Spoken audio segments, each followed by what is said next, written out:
ઢોલક એમનું રમકડું છે. શ્રી મીર હાજી કાસમ, પદ્મશ્રી 2026. મને કોઈ દી બોલતા આવડ્યું નહીં, કોઈ દી ફાવ્યું નહીં કે મારી ઢોલક મારી બોલે છે, સમજ્યા?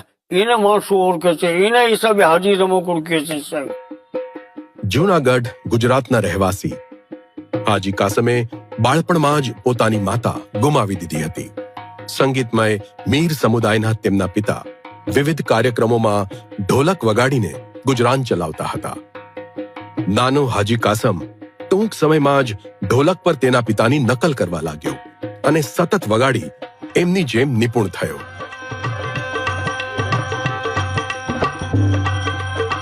તરુણ અવસ્થામાં તેઓ દિવસે હોટેલમાં કામ કરતા. તેઓ તેમના પિતા સાથે ભજન અને અન્ય સંગીત વગાડતા હતા. નવરાત્રી દરમિયાન તેઓ પ્રખ્યાત દિવાળીબેન સાથે એકલા વગાડતા હતા. જિંદગીએ વળાંક લીધો જ્યારે તેમણે પ્રખ્યાત લોકગાયક પ્રાણલાલ વ્યાસના પ્રોગ્રામમાં પોતાના પિતાની જગ્યાએ વગાડ્યું. કાસમ તારા કરતા આ છોકરો વધે એમ છે, તો મારો બાપો કે તમે રાખો. હાજી કાસમે પ્રાણલાલ વ્યાસ સાથે 50 વર્ષ સુધી વગાડ્યું. એમની સંગીત પ્રતિભાએ એમનો સંબંધ વધુ ગાઢ બનાવ્યો.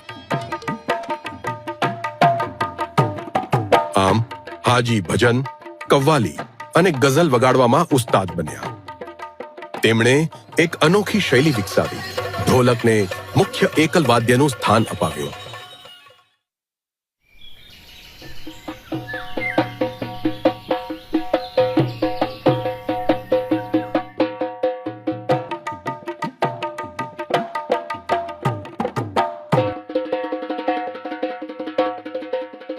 દુષ્કાળ દરમિયાન ગુજરાતમાં ગાયો ખૂબ જ પીડાઈ રહી હતી.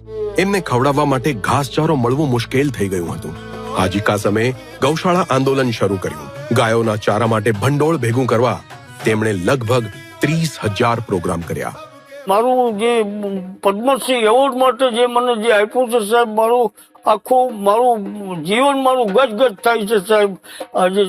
જે મને આપ્યું છે તો મેં બધાને આખા દેશને સલામ કરું છું. શ્રી મીર હાજી કાસમ, પદ્મશ્રી 2026. કોટી કોટી નમસ્કાર.